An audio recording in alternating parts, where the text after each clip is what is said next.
My wife texted from her parents' house, "I'm not coming home until you buy me a new SUV." I replied, "Understood." Then I downgraded her phone, canceled her subscriptions. 72 hours later, her father called to negotiate her surrender. I, 38 male, am an architect. My entire profession revolves around a single principle: a structure is only as strong as its foundation.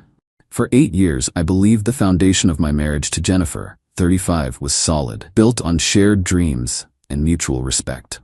I now see it was just soil for her entitlement to grow in. The first tremor was a conversation about our car, a perfectly functional 5-year-old sedan. For Jennifer, it had become a symbol of our mediocrity.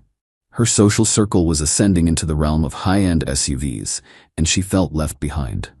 I calmly explained that a $70,000 vehicle was a direct contradiction to our 5-year plan, the one we'd blueprinted together to save for a plot of land where I would design and build our forever home.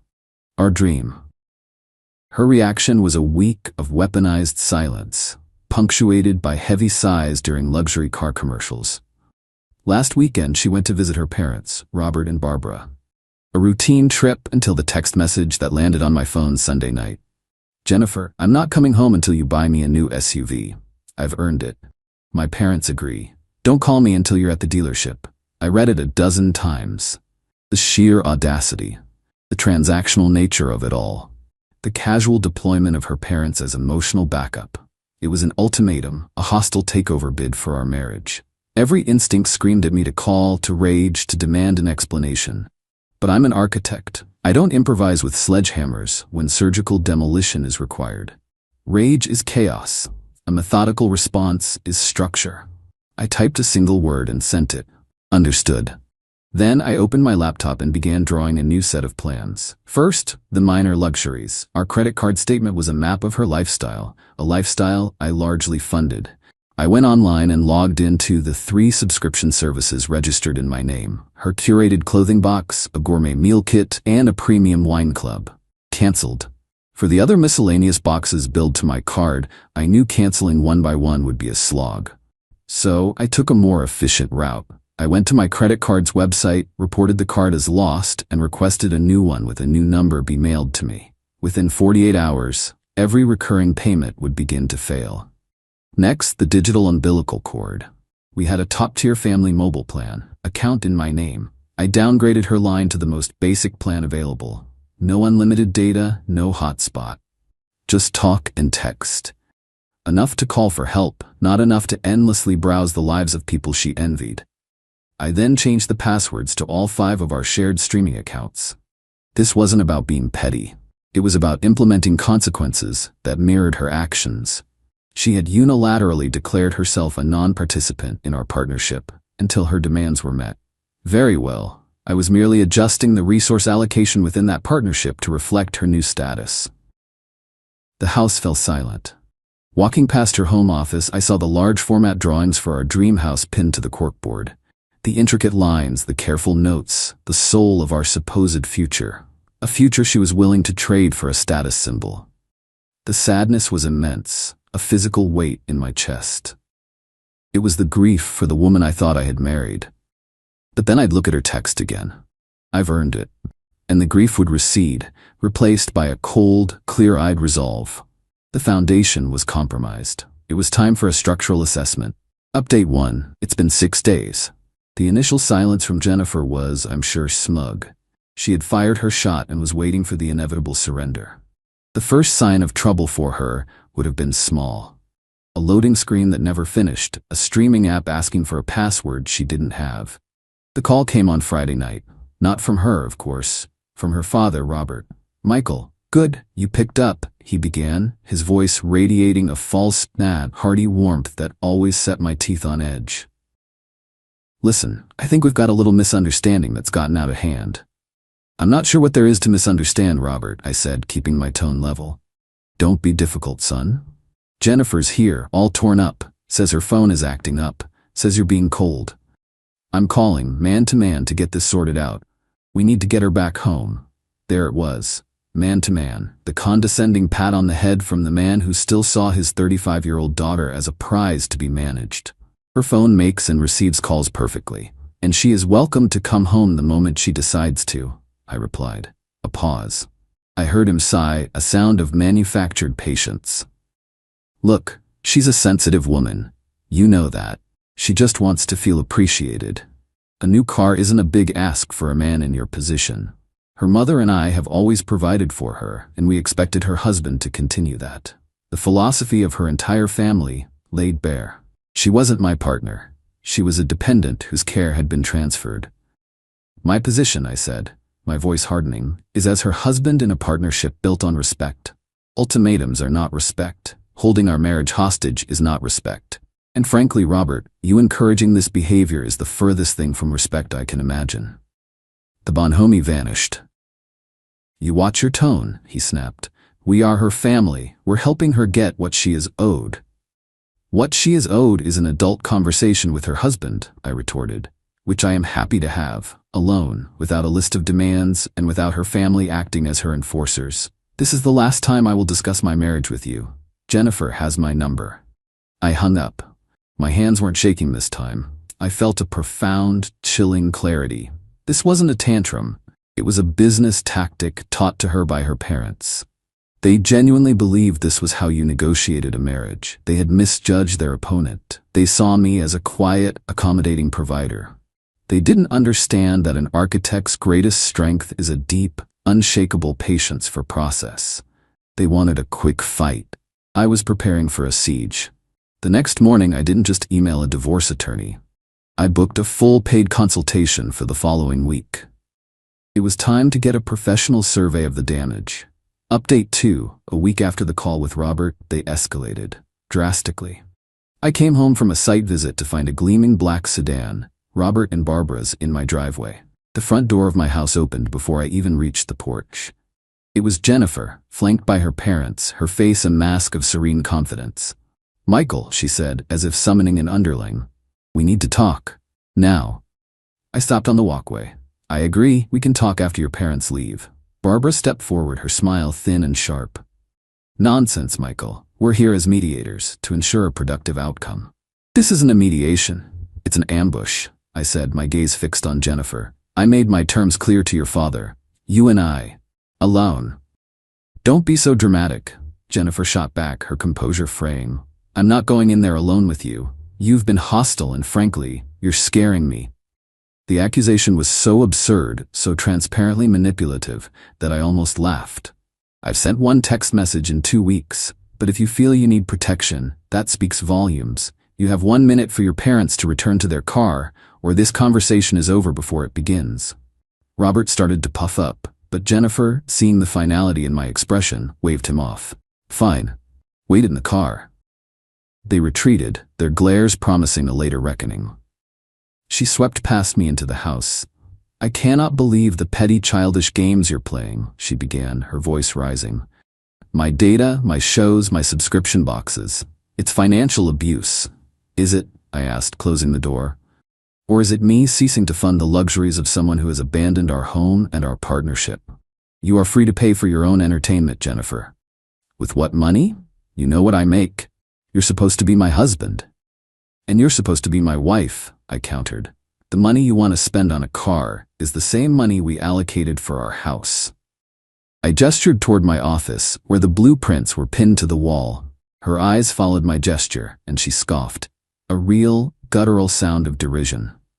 Oh, please, don't start with your silly little drawings, that ridiculous dream house. It was never going to happen, Michael. It was just your hobby to keep you busy.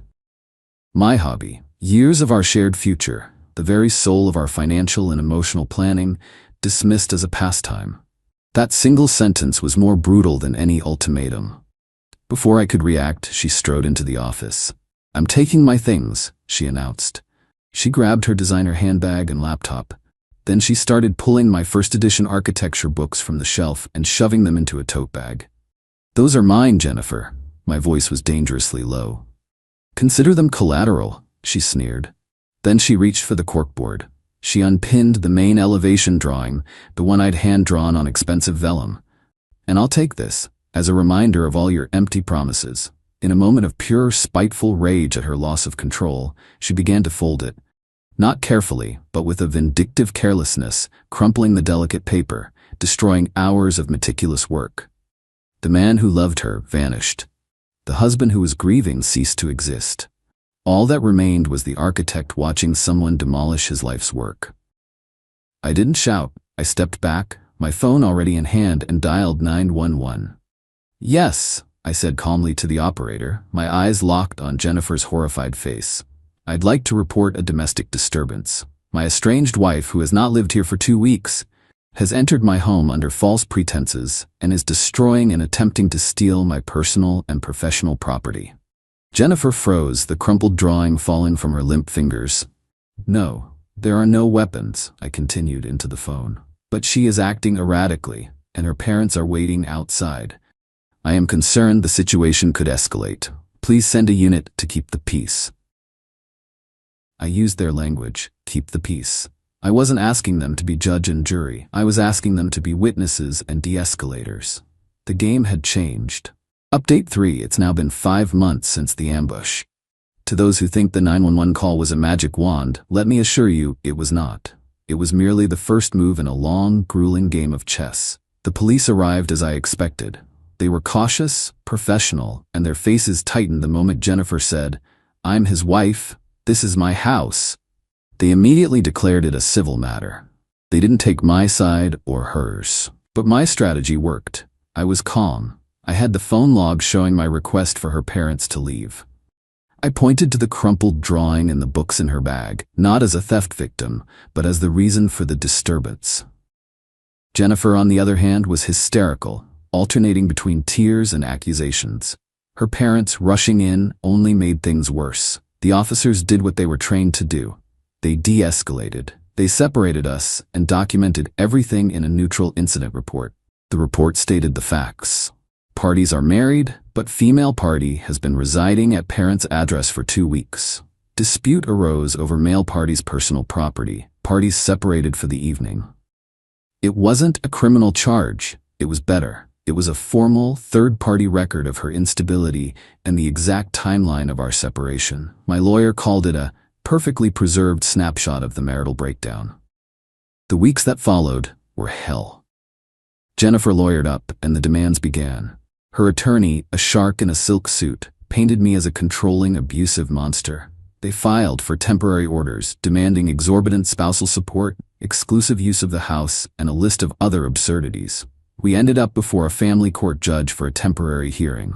Jennifer, coached to perfection, played the victim.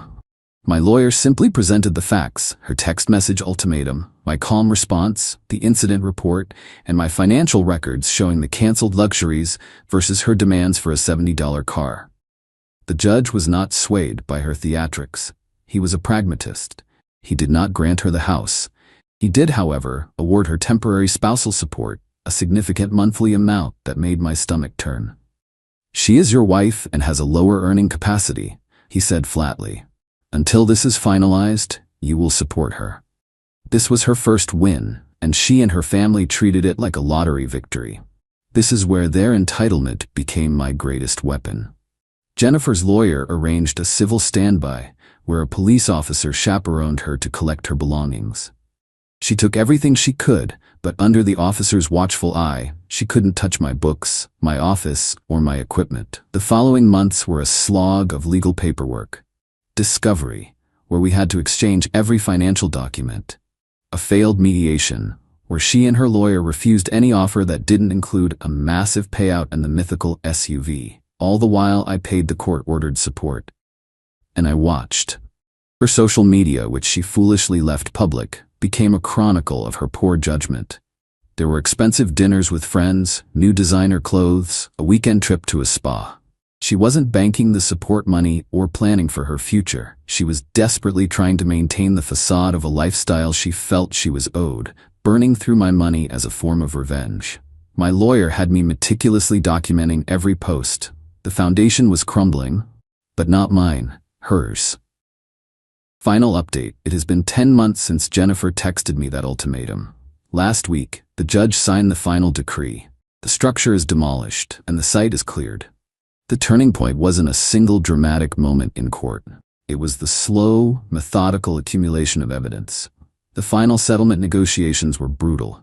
Her lawyer came in high, demanding a massive portion of my retirement savings and permanent alimony. My lawyer didn't argue. He simply laid out his case on the table. Exhibit A, the initial text message. Exhibit B, the police incident report, which established her as the instigator of the confrontation.